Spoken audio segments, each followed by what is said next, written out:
तो मैं हूँ CGB अरफीज और आज मेरे साथ है पाकिस्तान के प्राइम मिनिस्टर श्रीमान मोदक दास। तो मोदक जी, हमें आज उस पार जाना है।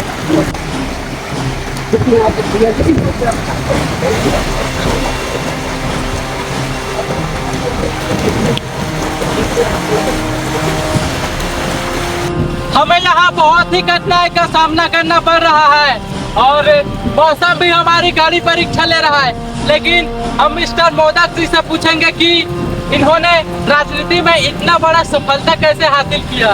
तो मोदक जी बता सकते हैं? मेरा एक छोटा सा चाय का दुकान था, चाय बनाना और पिलाना मेरा काम था।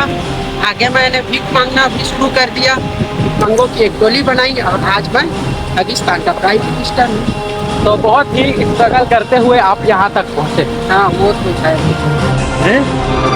क्या ये क्या बक रहे हो?